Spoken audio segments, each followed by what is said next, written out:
안녕하세요. 이 사연을 꺼내기까지 정말 오랜 시간이 걸렸습니다. 지금도 이 이야기를 하려면 목이 먼저 잠기곤 합니다. 그래도 누군가에게는 작은 희망이 되지 않을까 하는 마음으로 용기를 내어 사연을 보냅니다. 저는 6남매의 맏이었습니다. 아니, 정확히 말하면 이제는 고아가 된 6남매의 첫째입니다. 아버지는 몇 달 전 아무 준비도 하지 못한 채 갑작스럽게 세상을 떠나셨습니다. 병원비와 장례비, 그리고 남겨진 빚까지 아버지는 마지막까지 가족에게 집만 남기고 가셨다고 그때 저는 그렇게만 생각했습니다. 장례를 치르고 집으로 돌아온 날, 냉장고는 텅 비어 있었고 통장에는 잔액이 거의 남아있지 않았습니다. 동생들은 배가 고프다며 조용히 서로 눈치만 보고 있었습니다. 그날 저녁, 저는 아이들을 데리고 근처 마트로 갔습니다. 무엇을 사야 할지도 몰랐고 계산대 앞에 서는 것 자체가 두려웠습니다. 카드 하나를 꺼냈습니다. 아버지 지갑에서 발견한 카드였습니다. 이미 돌아가신 아버지의 카드라는 걸 알고 있었습니다. 사용하면 안 된다는 것도 알고 있었습니다. 하지만 그날만큼은 선택지가 없었습니다. 계산원이 금액을 말하는 순간 손이 떨리기 시작했습니다. 결제가 되지 않으면 어떡하지 그 생각뿐이었습니다. 카드를 긁는 순간 눈물이 멈추지 않았습니다. 계산대 앞에서 울음을 참느라 고개를 들 수 없었습니다. 다행히도 결제는 승인되었습니다. 안도감보다는 죄책감이 밀려왔습니다. 마치 아버지를 한 번 더 이용한 사람처럼 느껴졌습니다. 집으로 돌아와 아이들에게 밥을 먹이고 나서야 마음이 조금 가라앉았습니다. 그때였습니다. 모르는 번호로 전화가 걸려왔습니다. 처음엔 받지 않으려 했습니다. 하지만 이상하게도 그 전화를 놓치면 안 될 것 같은 예감이 들었습니다. 여기서 잠깐 이 사연을 듣고 계신 분들께 부탁 하나만 드려도 될까요? 이런 사연들이 계속 전해질 수 있도록 지금 이 순간 구독과 좋아요, 알림 설정 한 번만 눌러주시면 정말 큰 힘이 됩니다. 감사합니다. 전화를 받자 상대방은 조심스러운 목소리로 제 이름을 확인했습니다. 그리고는 아버지의 이름을 언급했습니다. 순간 심장이 내려앉는 느낌이었습니다. 혹시 카드 사용 때문인가 머릿속이 하얘졌습니다. 하지만 그 전화는 제가 상상하던 방향과는 전혀 다른 이야기의 시작이었습니다. 그날 밤 저는 몰랐습니다. 불과 30분 뒤 우리 집 앞에 믿을 수 없는 광경이 펼쳐질 거라는 사실을요. 그리고 그날 이후 제 인생은 완전히 다른 방향으로 흘러가기 시작했습니다. 전화를 건 사람은 자신을 한 금융사의 담당자라고 소개했습니다. 제 이름과 아버지의 이름, 그리고 주소까지 정확히 알고 있었습니다. 순간 숨이 막혔습니다. 카드 사용이 문제되어 연락이 온 것이라면 이제 정말 끝이라고 생각했습니다. 저는 죄송하다는 말부터 꺼내려 했습니다. 하지만 상대방은 제 말을 막고 조용히 이야기를 이어갔습니다. 아버님께서 생전에 남기신 요청사항이 하나 있다고 했습니다. 저는 그 말이 이해되지 않았습니다. 아버지는 늘 하루 벌어 하루를 사시던 분이었고 금융이나 계약 같은 건 아예 모르시는 분이었기 때문입니다. 그런데 담당자는 몇 달 전 아버지가 직접 방문해 남긴 서류가 있다고 했습니다. 그 서류에는 한 가지 조건이 적혀 있었다고 합니다. 혹시라도 아버지 명의의 카드가 특정 상황에서 사용된다면 반드시 지정된 연락처로 즉시 알릴 것. 그리고 사용시간과 장소를 확인한 뒤 추가 절차를 진행할 것. 저는 점점 더 혼란스러워졌습니다. 왜 그런 조건을 남겼는지, 왜 하필 그 카드였는지 이해할 수 없었습니다. 담당자는 조심스럽게 말을 이어갔습니다. 오늘 저녁 아버지 카드로 결제가 이루어졌고 그 기록이 조건에 정확히 부합했다는 것입니다. 저는 그 자리에서 아무 말도 하지 못했습니다. 손이 차갑게 식어갔고 머릿속에는 아버지가 이 모든 걸 알고 있었던 걸까라는 생각만 맴돌았습니다. 전화를 끊기 전 담당자는 마지막으로 이렇게 말했습니다. 지금 집에 계신가요? 잠시 후 확인하셔야 할 일이 생길 수 있습니다. 저는 이유를 물었지만 그는 자세한 설명은 곧 알게 될 거라며 전화를 마쳤습니다. 그 통화는 고작 몇 분이었지만 제 인생에서 가장 긴 시간처럼 느껴졌습니다. 창밖을 바라보며 한참을 서 있었습니다. 아이들은 이미 잠들어 있었고 집안은 숨소리조차 들리지 않을 만큼 조용했습니다. 그때 멀리서 낮고 묵직한 엔진 소리가 들려왔습니다. 처음에는 착각이라고 생각했습니다. 이 시간에 이 동네에서 그런 소리가 날 이유가 없었기 때문입니다. 하지만 소리는 점점 가까워졌습니다. 하나가 아니라 여러 대의 차가 동시에 움직이는 소리였습니다. 저는 천천히 현관 쪽으로 걸어갔습니다. 문 앞에 서서 손잡이를 잡는 순간 심장이 미친 듯이 뛰기 시작했습니다. 왠지 모르게 문을 열면 다시는 이전의 삶으로 돌아갈 수 없을 것 같은 느낌이 들었기 때문입니다. 그날 밤 저는 아직 몰랐습니다. 아버지가 생전에 단 한 번도 말하지 않았던 선택이 바로 이 순간을 위해 준비되어 있었다는 사실을요. 현관문을 열었을 때 저는 제 눈을 의심했습니다. 골목 입구부터 집 앞까지 검은색 차량들이 줄지어 서 있었습니다. 하나둘이 아니었습니다. 헤드라이트가 차례로 꺼지며 조용해졌고 순간 동네가 숨을 죽인 것처럼 고요해졌습니다. 그 차들 중 몇 대의 앞에는 분명히 제가 평생 타볼 일 없을 거라 생각했던 로고가 선명하게 보였습니다. 벤츠였습니다. 이웃들이 하나둘 문을 열고 나왔습니다. 누군가는 휴대폰을 들고 있었고 누군가는 아무 말 없이 그 광경을 바라보고 있었습니다. 저는 그 자리에 서서 아무 말도 할 수 없었습니다. 무서웠습니다. 혹시 잘못된 일에 휘말린 건 아닐까? 혹시 카드 문제로 더 큰 일이 벌어진 건 아닐까? 별의별 생각이 머릿속을 스쳐갔습니다. 그때 가장 앞에 서 있던 차량의 문이 열렸습니다. 중년의 남성이 내렸고 제 쪽으로 천천히 걸어왔습니다. 그는 제 이름을 정확히 불렀습니다. 그리고는 고개를 숙여 인사를 했습니다. 저는 반사적으로 고개를 숙였지만 왜 이런 인사를 받아야 하는지 전혀 알 수 없었습니다. 그 남자는 조용히 말했습니다. 아버님과 오랜 시간 인연이 있었다고 했습니다.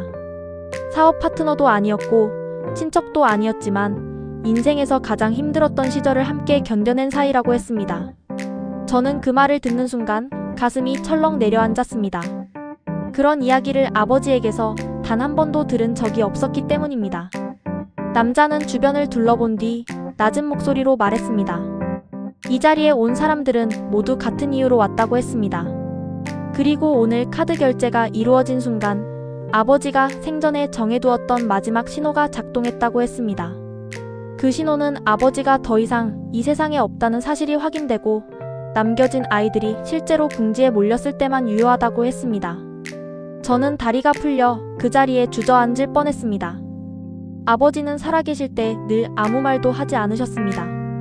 힘들다는 말도 준비해두었다는 말도 하지 않으셨습니다. 그런데 그 침묵 뒤에 이런 선택이 숨어 있었다는 사실을 그 순간 처음 알게 되었습니다. 남자는 마지막으로 이렇게 말했습니다. 아버님은 끝까지 아버지셨습니다. 다만 표현하지 않으셨을 뿐입니다. 그 말을 듣는 순간 저는 더 이상 눈물을 참을 수 없었습니다. 6남매의 미래를 홀로 걱정하던 아버지의 뒷모습이 그제야 또렷이 보이기 시작했습니다. 하지만 그날 밤의 진짜 이야기는 아직 시작도 하지 않았습니다. 이 차량들이 왜 동시에 도착했는지, 그리고 이 사람들이 각자 무엇을 들고 왔는지 저는 그때까지 전혀 알지 못했습니다. 차에서 내린 사람들은 하나같이 말수가 적었습니다. 다만 공통점이 하나 있었습니다. 모두 손에 봉투나 서류 가방을 들고 있었다는 점입니다.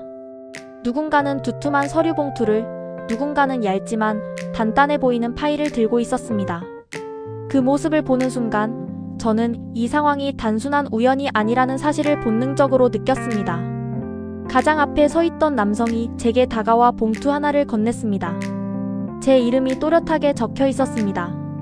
봉투 안에는 아버지의 자필 서명이 있는 문서가 들어 있었습니다. 종이를 펼치는 순간 손이 떨려 글자가 제대로 보이지 않았습니다. 하지만 첫 문장만으로도 충분했습니다. 본인은 6자녀의 아버지로서 그 문장을 보는 순간 숨이 막혀왔습니다. 문서에는 아버지가 생전에 남긴 약속이 적혀 있었습니다. 혹시라도 본인이 갑작스럽게 세상을 떠날 경우, 그리고 남겨진 아이들이 생활이 막막해질 정도의 상황에 놓일 경우 도움을 요청할 수 있도록 여러 사람에게 분산된 부탁을 해두었다는 내용이었습니다. 그것은 돈을 맡기는 방식이 아니라 책임을 나누는 방식이었습니다. 각자 다른 역할이 적혀 있었습니다. 한 사람은 생활비 지원, 한 사람은 학비, 또 다른 사람은 주거 문제, 누군가는 아이들이 성인이 될 때까지 법률적인 보호를 맡아달라는 내용이었습니다. 저는 문서를 읽으며 몇 번이나 멈춰 서야 했습니다. 아버지가 이토록 세밀하게 아이들 인생을 걱정했다는 사실이 믿기지 않았기 때문입니다. 남자는 제게 물었습니다. 6남매의 이름과 나이를 확인하고 싶다고 했습니다. 저는 떨리는 목소리로 아이들 이름을 하나씩 불렀습니다. 그때마다 주변에 서 있던 사람들이 고개를 끄덕였습니다. 마치 이미 알고 있었다는 듯이 말입니다. 그 순간 저는 깨달았습니다. 이 사람들은 오늘 처음 우리 집에 온 것이 아니라 오래전부터 우리 가족을 지켜보고 있었다는 사실을요. 그날 밤 봉투는 하나가 아니었습니다. 6남매를 위해 준비된 봉투도 6개였습니다. 그리고 제 앞으로 따로 준비된 봉투 하나가 더 있었습니다. 그 안에는 아버지가 제게 남긴 짧은 편지가 들어 있었습니다. 첫째에게는 늘 미안했다. 그 한 문장만으로도 저는 무너져 내릴 수밖에 없었습니다. 아버지는 아무 말도 하지 않고 떠났지만 사실은 누구보다 많은 말을 남기고 계셨던 겁니다. 그날 밤 저는 처음으로 아버지를 원망하지 않았습니다. 대신 아버지가 얼마나 외롭게 이 모든 준비를 했을지를 생각하며 가슴이 저려왔습니다. 하지만 아직 끝이 아니었습니다. 마지막으로 열어야 할 봉투가 하나 더 남아 있었습니다. 그리고 그 봉투 속에는 6남매의 인생을 완전히 바꿔놓을 선택지가 들어 있었습니다. 마지막 봉투는 다른 봉투들과는 달랐습니다. 봉투 겉면에는 제 이름만 적혀 있었고 아무런 설명도 없었습니다. 저는 그 봉투를 한참 동안 열지 못했습니다. 이미 충분히 많은 이야기를 들었고 감당하기 벅찼기 때문입니다. 하지만 모두가 조용히 저를 바라보고 있었고 그 시선 속에는 재촉도 압박도 없었습니다. 다만 기다림만 있었습니다. 봉투를 열자 이번에는 서류가 아니라 얇은 카드 한 장이 들어 있었습니다. 그리고 그 아래에 접힌 종이 한 장이 함께 있었습니다. 종이를 펼치자 아버지의 글씨가 눈에 들어왔습니다. 이 선택은 첫째 내 몫이다. 그 문장을 읽는 순간 심장이 세게 내려앉았습니다. 왜 하필 나였을까? 왜 마지막까지 책임을 넘기셨을까? 수많은 생각이 동시에 밀려왔습니다. 편지에는 아버지의 생각이 담겨 있었습니다. 도움은 받을 수 있지만 의존은 하지 말 것. 아이들이 스스로 설 수 있는 기회를 잃게 만들지는 말 것. 그래서 아버지는 모든 지원을 무조건적인 방식으로 남기지 않았다고 했습니다. 대신 선택의 기회를 남겼다고 했습니다. 그 선택은 쉽지 않을 거라는 것도, 그래서 첫째인 제가 감당해야 한다는 것도 적혀 있었습니다. 카드는 단순한 카드가 아니었습니다. 일정 금액이 담긴 카드였고 그 사용 용도는 엄격히 제한되어 있었습니다. 생활비, 교육비, 주거비 외에는 사용할 수 없도록 설정되어 있었습니다. 그리고 사용 내역은 모두 기록되어 이 자리에 모인 사람들에게 공유된다고 했습니다. 저는 그제야 이해했습니다. 아버지가 원한 것은 기적 같은 구제가 아니라 무너지지 않게 잡아주는 손이었다는 것을요. 그 순간 마음속에서 갈등이 시작되었습니다. 이 도움을 받는 것이 과연 옳은 선택일까? 혹시 아이들에게 우리는 도움 없이는 살 수 없는 사람들이라는 상처를 남기게 되지는 않을까? 하지만 동시에 떠오른 것은 텅 빈 냉장고 앞에서 아무 말도 하지 못하던 동생들의 얼굴이었습니다. 주변에 서 있던 사람 중 한 명이 조용히 말했습니다. 이 선택을 당장 하지 않아도 된다고 했습니다. 하지만 아버지는 한 가지 조건을 남겼다고 했습니다. 아이들 앞에서는 절대 이 선택을 숨기지 말 것. 도움을 받는다는 사실도, 그 이유도, 그리고 언젠가는 이 도움을 다시 누군가에게 돌려줘야 한다는 약속도 함께 알려달라는 조건이었습니다. 저는 그 말을 듣고 고개를 끄덕일 수밖에 없었습니다. 아버지는 마지막까지 아이들에게 부끄럽지 않은 어른으로 남고 싶어 하셨던 겁니다. 그날 밤 저는 결정을 내렸습니다.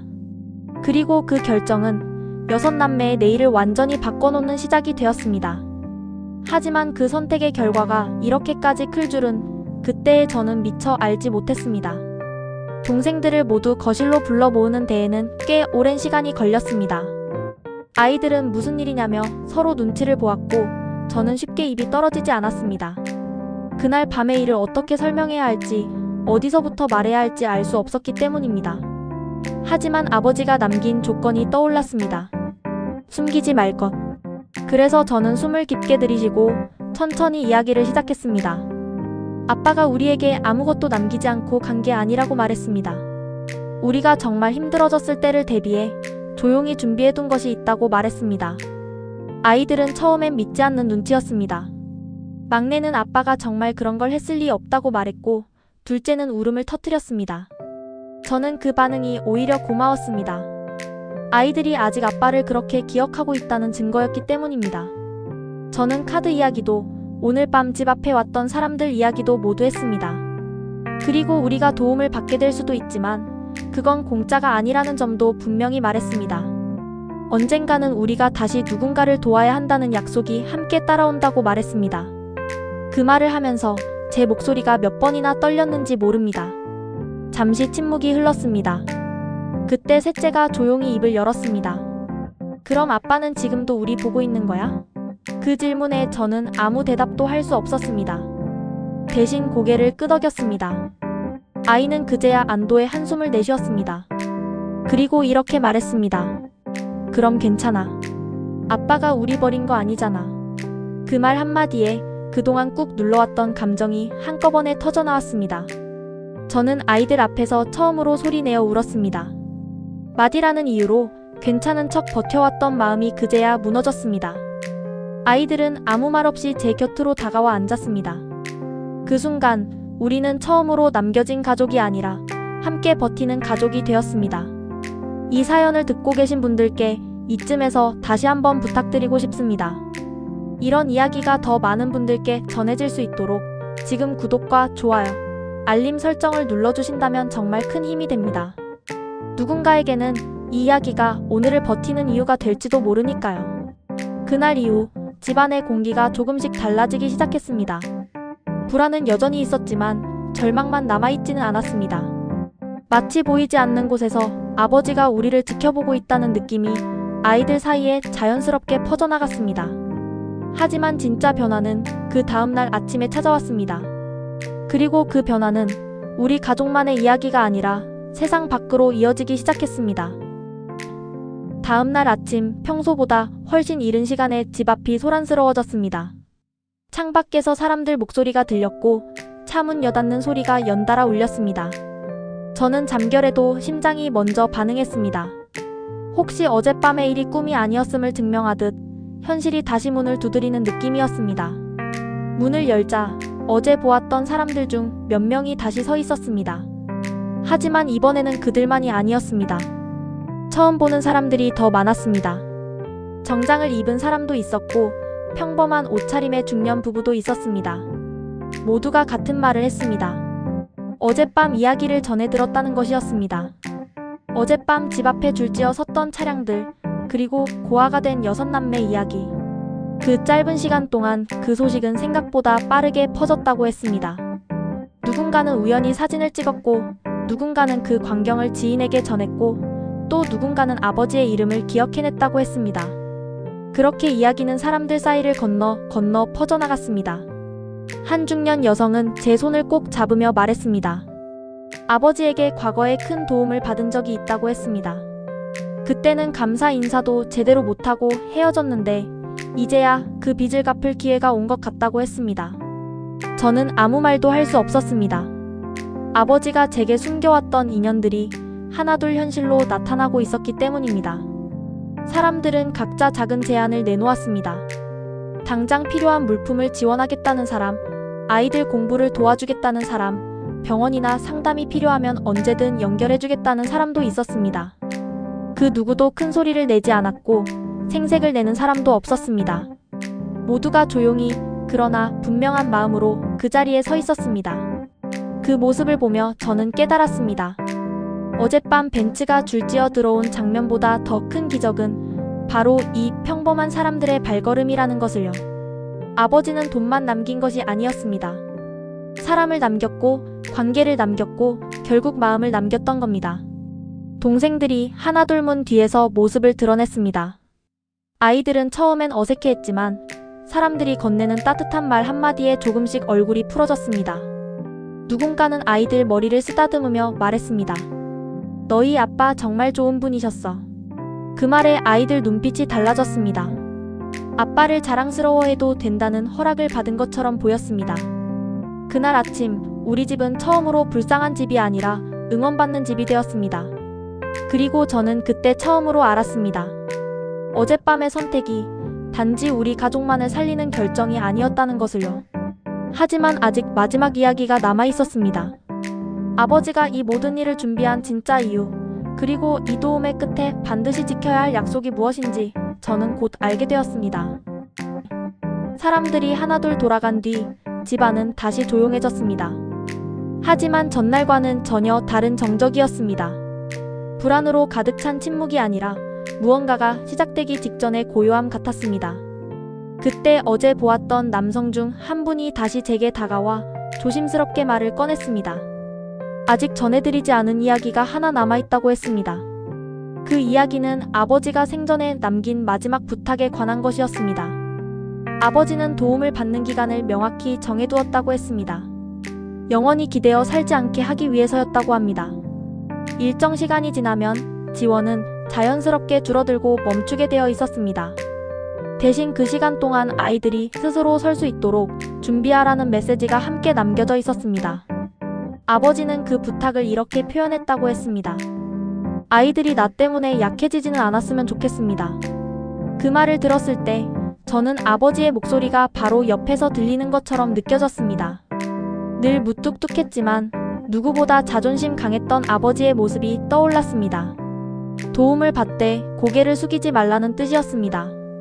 그 남성은 제게 물었습니다. 그 약속을 지킬 준비가 되어 있느냐고. 저는 쉽게 대답하지 못했습니다. 솔직히 말하면 아직도 두려웠습니다.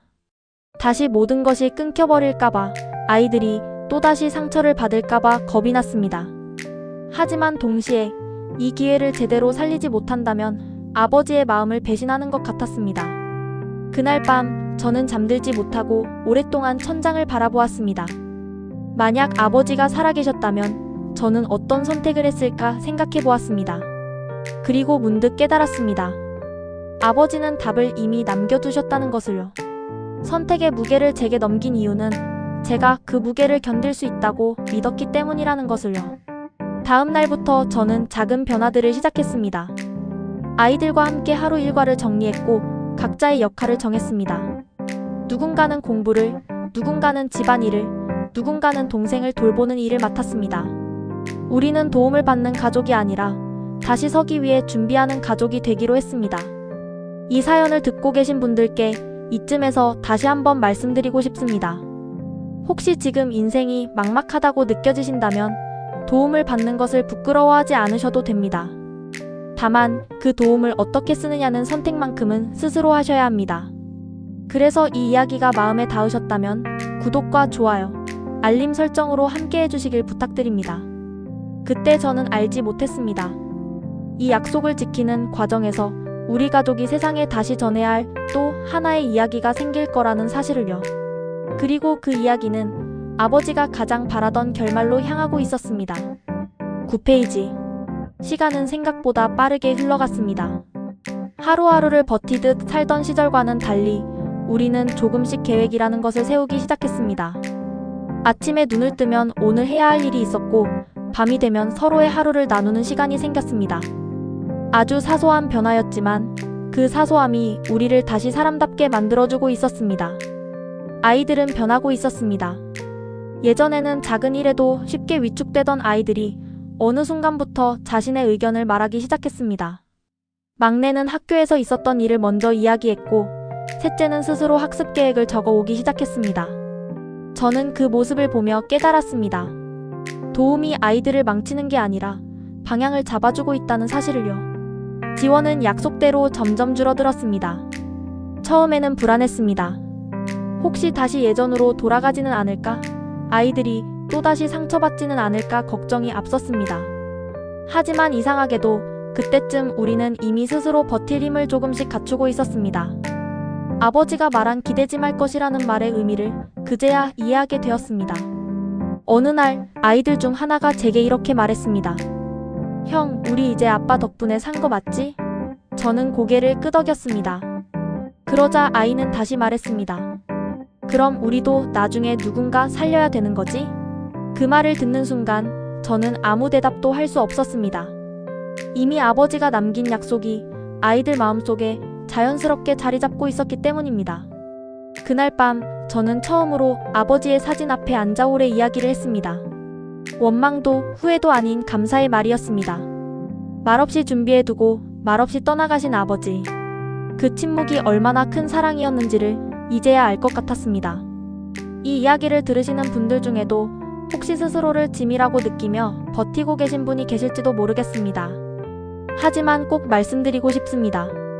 누군가에게는 여러분의 존재 자체가 이미 이유가 될 수 있습니다. 아버지가 우리에게 그랬던 것처럼 말입니다.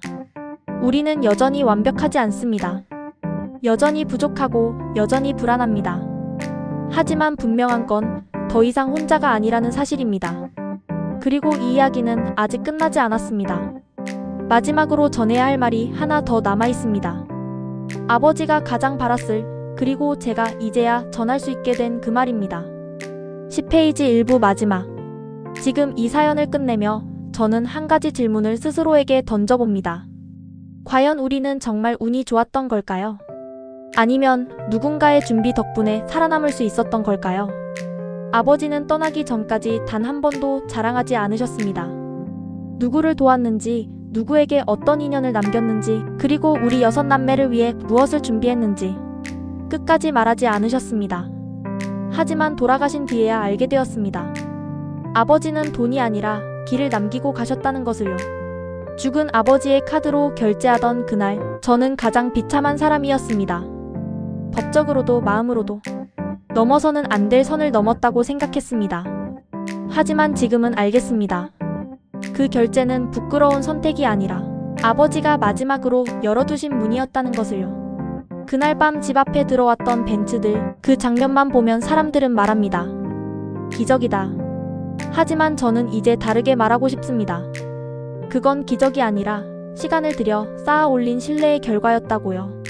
아버지는 평생 큰 돈을 벌지 못하셨습니다. 하지만 대신 사람을 잃지 않으셨습니다. 약속을 어기지 않았고 작은 도움을 외면하지 않았으며 어려운 순간마다 묵묵히 손을 내밀었던 분이셨습니다. 그리고 그 모든 선택이 결국 6남매를 살렸습니다. 지금 저희는 아직 완성된 이야기가 아닙니다. 여전히 불안하고 여전히 배우는 중입니다. 하지만 분명한 건 우리는 더 이상 불쌍한 고아가 아니라는 사실입니다. 우리는 아버지가 남긴 질문에 이제 막 답을 써 내려가기 시작한 사람들입니다. 아버지는 편지에 이렇게 남기셨습니다. 잘 살려고 애쓰지 말고 쓸모 있는 사람이 되거라. 이 사연을 듣고 계신 여러분께도 이 말을 전하고 싶습니다. 혹시 지금 인생이 막막하신가요? 혹시 아무것도 남기지 못할 것 같아 두려우신가요? 그렇다면 꼭 기억해 주셨으면 합니다. 사람은 떠난 뒤에야 평가받는 게 아니라 남긴 선택으로 기억된다는 것을요. 이 이야기는 여기서 끝이 아닙니다. 6남매는 이제 막 출발선에 섰습니다. 그리고 앞으로 이 아이들이 어떤 선택을 하며 살아가게 되는지, 아버지의 이름이 어떤 방식으로 이어지는지 그 다음 이야기가 남아 있습니다. 다음 이야기는 고아였던 6남매는 어떻게 세상을 돕는 사람이 되었는가, 그 이야기입니다. 이 사연이 마음에 남으셨다면 구독과 좋아요, 알림 설정으로 2부에서 다시 함께 해주시길 부탁드립니다. 아버지가 열어준 문은 닫히지 않았습니다. 이제 우리가 그 길을 걸어가려 합니다. 그날 막내의 한마디가 회사를 만들었습니다. 사람들은 흔히 성공을 계획의 결과라고 말합니다. 하지만 저희 가족의 이야기는 계획보다는 우연에 가까웠습니다. 그 우연은 아주 사소한 말 한마디에서 시작됐습니다. 아버지가 떠난 뒤 몇 년이 흐른 어느 날이었습니다.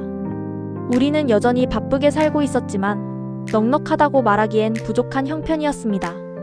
각자 일을 하고 공부를 하고 하루를 버텨내는 데 집중하고 있던 평범한 날이었습니다. 그날 저녁 가족이 모여 식사를 하던 중 형제 중 한 명이 무심코 이런 말을 했습니다. 이거 왜 이렇게 불편할까? 정말 아무 의미 없어 보이는 말이었습니다. 누군가는 흘려들을 법한 말이었고 그 순간에도 누구 하나 대단하게 받아들이지 않았습니다. 하지만 그 말이 이상하게 마음에 걸렸습니다. 우리는 어릴 적부터 불편함을 그냥 넘기지 말라는 말을 아버지에게서 귀에 못이 박히도록 들으며 자랐기 때문입니다.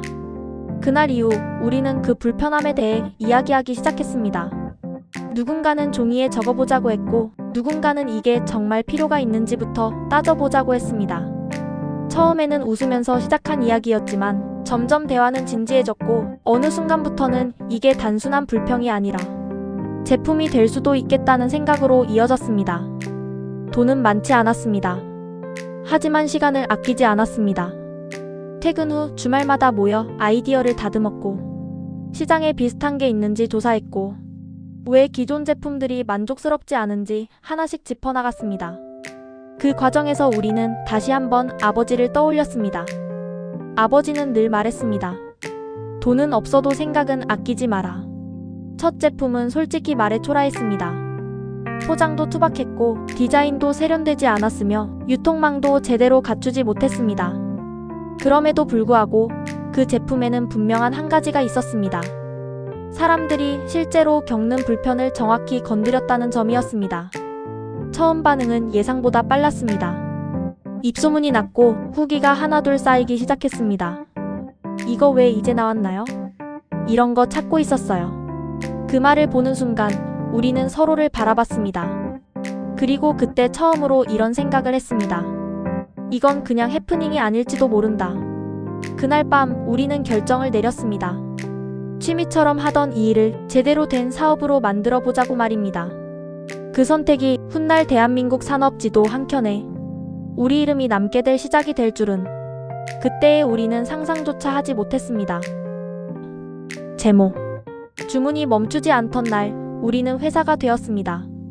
제품을 내놓고 처음 며칠은 조용했습니다.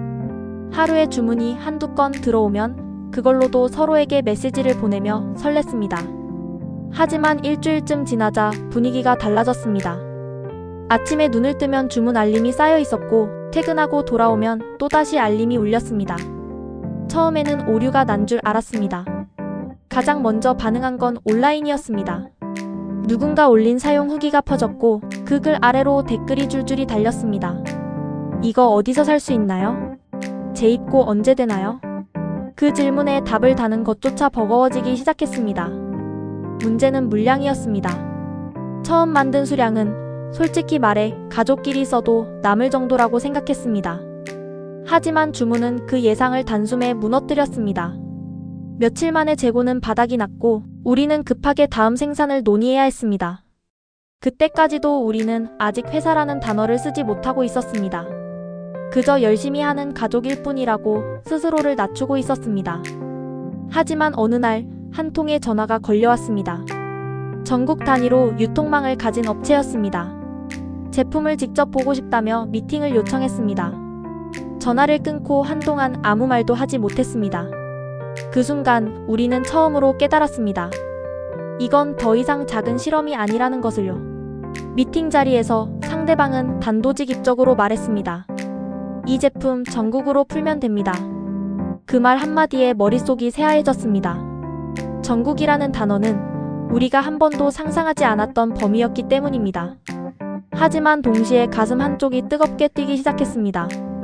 아버지가 늘 말하던 판을 크게 보라는 말이 떠올랐습니다. 그날 밤 우리는 가족 회의를 열었습니다. 누군가는 걱정했습니다. 이 속도를 우리가 감당할 수 있을지, 실패하면 다시는 일어설 수 없을지도 모른다고 말했습니다. 하지만 또 누군가는 말했습니다. 이 기회를 놓치면 평생 후회할 것 같다고요. 결국 결론은 하나였습니다. 제대로 해보자. 취미도 부업도 아닌 회사로 가자. 우리는 역할을 나누기 시작했습니다. 누군가는 생산을, 누군가는 유통을, 누군가는 고객 대응을 맡았습니다. 그리고 가장 중요한 결정을 하나 더 내렸습니다. 아이디어에만 의존하지 않기 위해 정식으로 기획을 담당할 조직을 만들자는 것이었습니다. 그렇게 작은 가족 프로젝트는 처음으로 이름을 가진 조직이 되었습니다. 간판은 없었지만 방향은 분명했습니다. 이제 우리는 우연으로 시작된 성공을 필연으로 이어가려 하고 있었습니다. 그리고 그 선택은 곧 또 하나의 히트 상품으로 이어지게 됩니다. 이번에는 우연이 아니라 의도된 성공이었습니다. 2부 3페이지. 제목. 다시 서다라는 이름으로 우리는 첫 간판을 걸었습니다. 회사 이름을 정하는 일은 생각보다 쉽지 않았습니다. 제품은 이미 사람들 입에 오르내리고 있었지만 그걸 부를 이름이 없다는 사실이 마음에 걸렸습니다. 어느 날 형제 중 한 명이 이렇게 말했습니다. 우리가 지금 하는 일 결국 다시 서는 거잖아. 그 말에 모두가 잠시 멈췄습니다. 아버지가 떠난 뒤 무너졌던 삶, 도움으로 겨우 버텼던 시간, 그리고 다시 스스로 서기 위해 애썼던 지난 날들이 한 단어로 정리되는 느낌이었기 때문입니다. 그렇게 회사 이름이 정해졌습니다. 리서다 RSUDA. 다시 일어서다, 다시 세우다라는 의미를 담은 이름이었습니다. 화려하지 않았지만 우리 이야기를 가장 솔직하게 담고 있는 이름이었습니다. 간판은 작았고 사무실도 허름했습니다. 하지만 그날 우리는 처음으로 명함을 만들었고 서류에 회사명을 적었습니다. 그 순간 책임의 무게가 확실히 달라졌습니다. 이제 실패는 개인의 실수가 아니라 회사의 선택이 되기 시작했기 때문입니다. 기획실은 그렇게 만들어졌습니다. 처음엔 거창하지 않았습니다. 회의실 대신 식탁이었고 화이트보드 대신 종이와 펜이 전부였습니다. 하지만 회의만큼은 진지했습니다. 이번에는 우연이 아니라 의도적으로 시장을 읽고 의도적으로 문제를 찾고 의도적으로 해결책을 만들자는 원칙을 세웠습니다. 그 회의에서 두 번째 제품이 나왔습니다. 첫 번째 제품이 불편함을 해결했다면 두 번째 제품은 시간을 줄여주는 아이디어였습니다. 누군가는 말했습니다. 사람들은 더 이상 참지 않는다. 빠르고 간단하고 확실한 걸 원한다. 개발은 훨씬 치열했습니다. 첫 성공이 있었기에 이번에는 변명할 여지가 없었습니다. 기대는 높았고 실패했을 때의 타격도 컸습니다. 하지만 우리는 물러서지 않았습니다. 아버지가 늘 하던 말이 떠올랐기 때문입니다. 한번 잘된 걸로 사람 되긴 어렵다. 출시 첫날 서버가 멈췄습니다. 주문이 몰려 접속이 되지 않았고 고객센터 전화는 쉬지 않고 울렸습니다. 불만보다 더 많은 건 놀라움이었습니다. 이 회사 뭐 하는 데냐? 그 질문이 반복될수록 리서다라는 이름은 점점 사람들 기억 속에 남기 시작했습니다. 그날 이후 회사는 눈에 띄게 커졌습니다. 직원이 늘었고 업무는 세분화되었으며 생산만으로는 감당할 수 없는 단계에 접어들었습니다. 그래서 우리는 또 하나의 결정을 내렸습니다. 직접 만들자. 공장을 세우자고 말입니다. 그 선택이 리서다라는 이름을 단순한 회사가 아닌 그룹으로 키우는 출발점이 될 줄은 그때의 우리는 아직 몰랐습니다. 리서다는 국경을 넘었고 우리는 세계로 나갔습니다. 공장을 세운 뒤부터 회사의 속도는 완전히 달라졌습니다. 생산 일정은 안정되었고 품질은 눈에 띄게 좋아졌습니다. 무엇보다 가장 큰 변화는 이제 누구의 눈치도 보지 않고 우리가 원하는 방향으로 제품을 만들 수 있게 되었다는 점이었습니다. 국내 시장은 빠르게 반응했습니다. 유통망은 전국으로 확장되었고 리서다라는 이름은 더 이상 낯설지 않은 브랜드가 되었습니다. 그때쯤 해외에서 먼저 신호가 왔습니다. 메일 한 통이었습니다. 이 제품을 우리나라에서도 판매하고 싶다. 처음엔 장난처럼 들렸습니다. 우리가 만든 제품이 언어도 문화도 다른 나라에서 통할 거라고는 쉽게 상상하지 못했기 때문입니다. 하지만 비슷한 문의가 이어졌고 국가 이름도 하나둘 늘어났습니다. 그 순간 우리는 깨달았습니다. 사람의 불편함은 국경을 가리지 않는다는 사실을요. 해외 진출은 쉽지 않았습니다.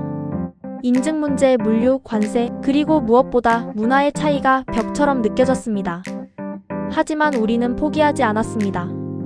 오히려 그 과정에서 글로벌 기준이라는 새로운 눈을 갖게 되었습니다. 국내에서 잘 팔리는 것과 세계에서 통하는 것은 다르다는 걸 배웠습니다. 리서다는 전략을 바꿨습니다. 각 나라에 맞는 제품을 따로 만들기 시작했고 현지 전문가들을 기획 단계부터 참여시켰습니다.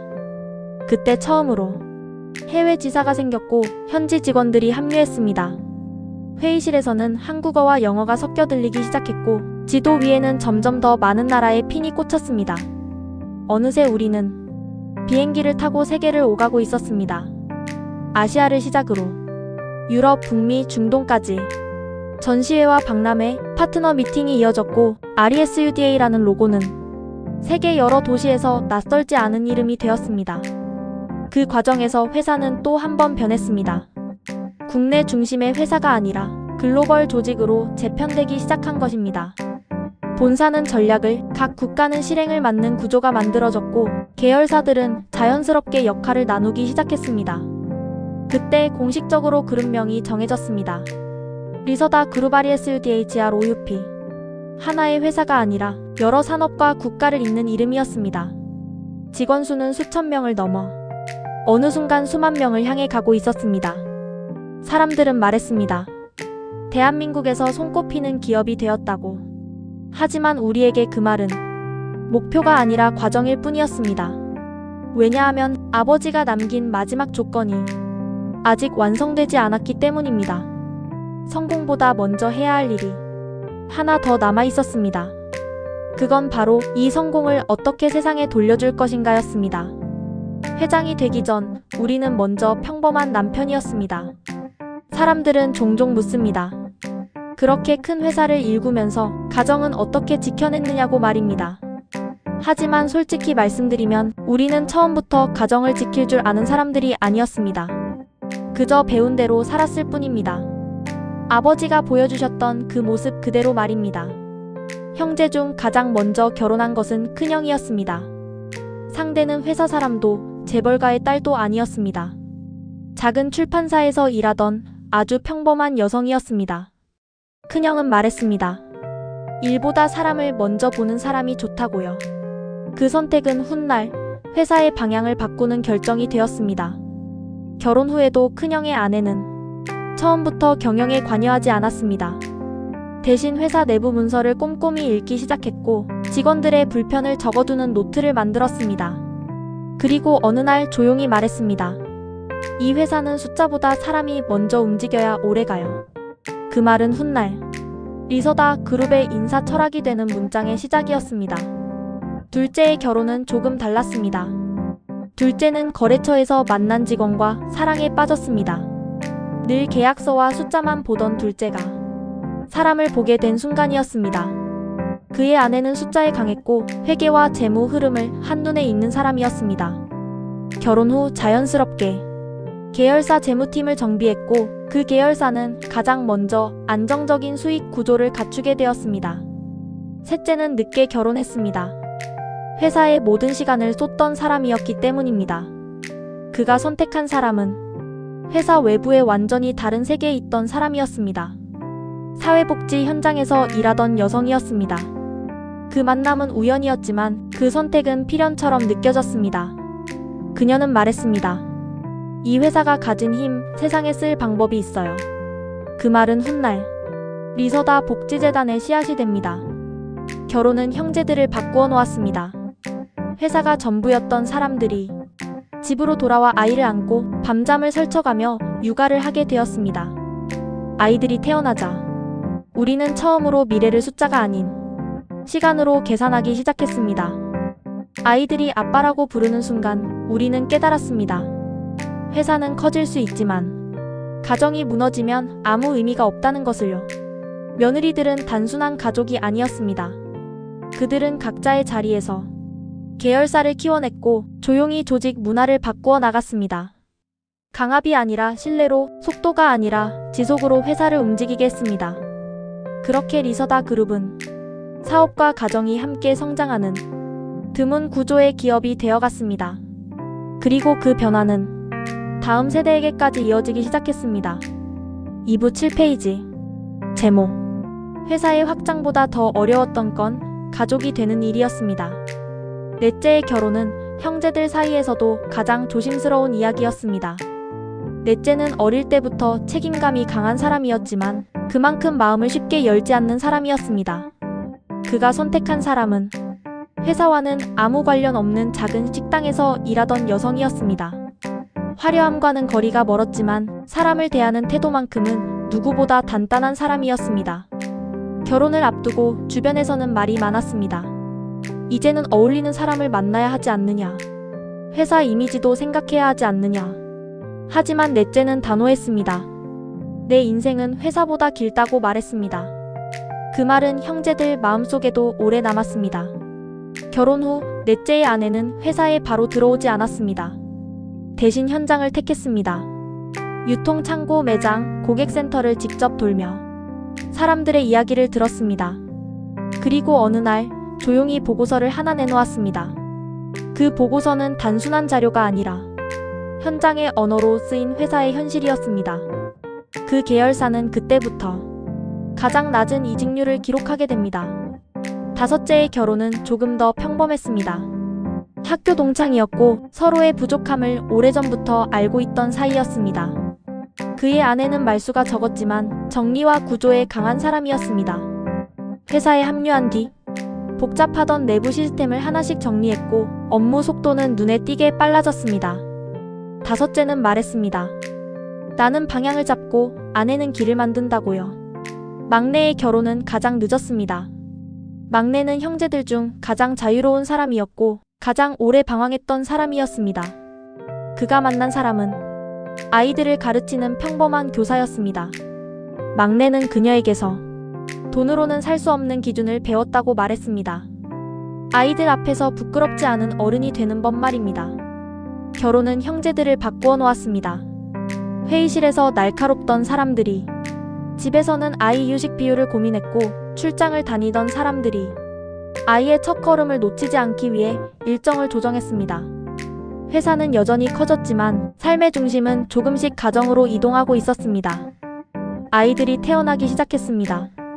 집안은 다시 북적였고 웃음소리는 끊이지 않았습니다. 형제들은 아이들을 보며 자신들이 어떤 어른으로 기억될지를 고민하기 시작했습니다. 회장이나 사장이 아니라 약속을 지키는 아버지로 말입니다. 며느리들은 더 이상 새 식구가 아니었습니다. 각자의 방식으로 회사를 키웠고 각자의 자리에서 조직을 안정시켰습니다. 그들은 공통적으로 말했습니다. 이 회사는 오래 가야 한다고요. 그 말은 아버지가 남긴 철학과 정확히 닮아 있었습니다. 그렇게 리서다 그룹은 가족이 흔들리지 않아 회사도 흔들리지 않는 구조로 성장해 갔습니다. 그리고 그 안정 위에서 다음 세대는 자연스럽게 자라나고 있었습니다. 2부 8페이지. 제목. 아이들은 회사를 물려받지 않았고 삶의 태도를 배웠습니다. 아이들이 자라기 시작하면서 집안 풍경도 달라졌습니다. 회의실보다 놀이터가 더 중요한 장소가 되었고 출장 일정은 아이들 학교 행사에 맞춰 조정되었습니다. 형제들은 그제야 깨달았습니다. 회사를 키우는 일보다 더 어려운 일이 아이를 키우는 일이라는 사실을요. 아이들은 자연스럽게 회사를 알게 되었습니다. 하지만 그 누구도 이 회사는 내가 물려받을 곳이다라고 말하지 않았습니다. 대신 이렇게 말했습니다. 아빠는 이 회사에서 일하는 사람 중 한 명일 뿐이다. 주말이면 아이들은 가끔 회사에 따라왔습니다. 화려한 사무실보다 창고에서 땀 흘리는 직원들, 연구실에서 밤늦게까지 불이 켜진 모습이 아이들 눈에 더 많이 들어왔습니다. 어느 날 한 아이가 물었습니다. 아빠, 회사는 왜 이렇게 힘들어? 그 질문에 형제는 잠시 고민하다 이렇게 답했습니다. 사람들 삶이 걸려 있어서 그래. 아이들은 그 말을 오래 기억했습니다. 그리고 자라면서 돈보다 책임을 먼저 떠올리는 아이들이 되었습니다.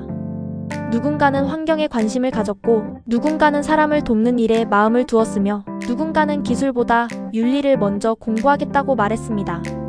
그 모습을 보며 형제들은 회사의 미래보다 더 큰 안도를 느꼈습니다. 어느 해 여름 가족들이 모두 모인 자리에서 아이들 중 한 명이 이런 말을 했습니다. 우리는 왜 이렇게 잘 살아? 그 질문에 모두 말이 없어졌습니다. 잠시 후 큰형이 조용히 대답했습니다. 누군가 우리를 위해 준비했기 때문이야. 그리고 우리는 그걸 헛되이 쓰지 않으려고 노력했을 뿐이야. 그날 이후 아이들에게 한 가지 원칙이 생겼습니다. 원하는 것이 있다면 그 이유를 먼저 설명할 것. 그리고 그 선택이 다른 사람에게 어떤 영향을 미치는지 생각할 것. 그 원칙은 학교 생활에서도 친구 관계에서도 그대로 적용되었습니다. 형제들은 후계를 논의하지 않았습니다. 대신 이런 이야기를 나누었습니다. 이 회사가 없어져도 우리 아이들은 괜찮은 어른으로 자라야 한다. 그 말은 농담처럼 오갔지만 사실은 가장 진지한 합의였습니다. 리서다 그룹은 여전히 성장하고 있었지만 그보다 더 중요한 것은 아이들이 어떤 기준을 가지고 세상을 바라보느냐였습니다. 그 기준은 아버지가 남긴 말과 닮아 있었습니다. 잘 사는 것보다 쓸모 있는 사람이 되거라. 그렇게 우리는 회사를 물려주는 집안이 아니라 가치를 전해주는 가족이 되어가고 있었습니다. 그리고 그 선택은 머지않아 또 다른 결실로 이어지게 됩니다. 2부 9페이지. 제목. 회사는 하나였지만 길은 6갈래로 뻗어나갔습니다. 리서다 그룹이 하나의 이름으로 불리기 시작했을 무렵 사람들은 종종 묻곤 했습니다. 어떻게 그렇게 다양한 산업으로 확장할 수 있었습니까? 하지만 내부에 있던 우리는 알고 있었습니다. 그 확장은 욕심이 아니라 필요에 대한 대답이었다는 사실을요. 가장 먼저 분리된 계열사는 건설 부문이었습니다. 전국으로 공장을 세우고 물류 거점을 만들면서 외주에 의존하던 한계를 느끼게 되었기 때문입니다. 이 부문을 맡은 것은 넷째였습니다. 현장을 가장 잘 아는 사람이었고 사람을 다루는데 가장 신중한 사람이었습니다. 그는 말했습니다. 건물은 빨리 지을 수 있지만 신뢰는 시간을 들여야 합니다. 그 철학 덕분에 리서다 건설은 무리한 확장을 하지 않았고 대신 안정적인 공정과 안전 기준으로 업계의 기준이 되어갔습니다.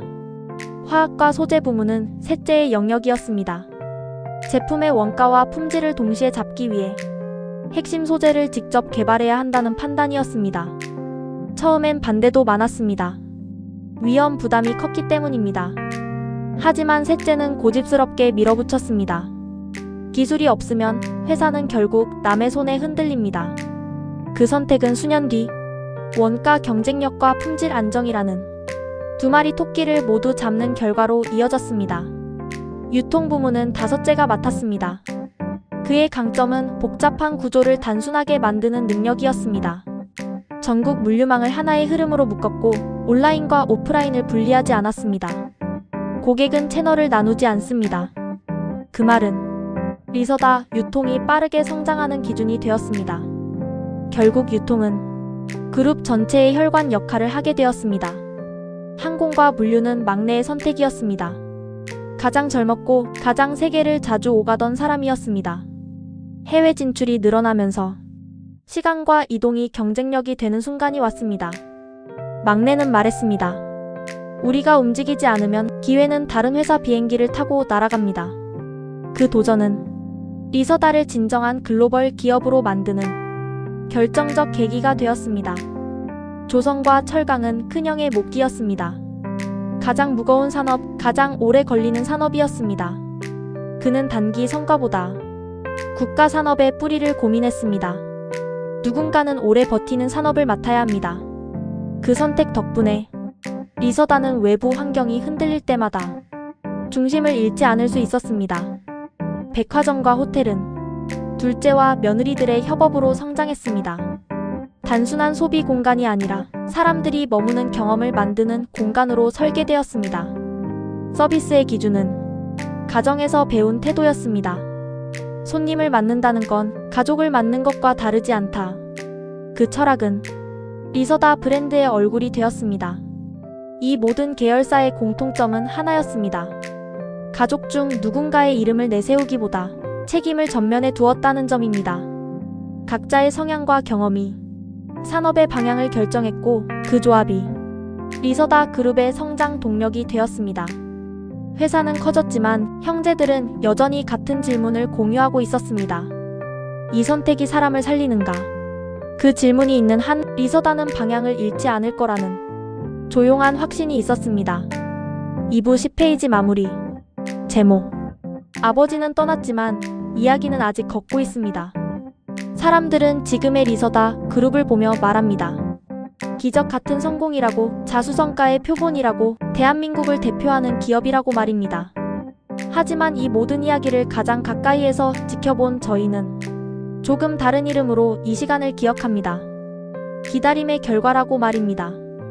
아버지가 떠난 날 우리는 아무것도 가진 게 없었습니다.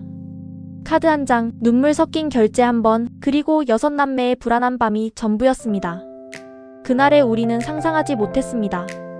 그 선택 하나가 이렇게 많은 사람의 삶과 이어질 줄은요. 회사가 커질수록 우리는 자주 멈춰 서서 스스로에게 물었습니다. 이 방향이 맞는지, 이 속도가 옳은지, 우리가 정말 아버지가 원하던 어른이 되어가고 있는지 말입니다. 그 질문은 불편했지만 그래서 길을 잃지 않을 수 있었습니다. 어느 날 사무실 창밖으로 도시의 불빛을 바라보다 문득 이런 생각이 들었습니다. 아버지는 지금 어디쯤에서 이 모든 걸 보고 계실까 하고 말입니다.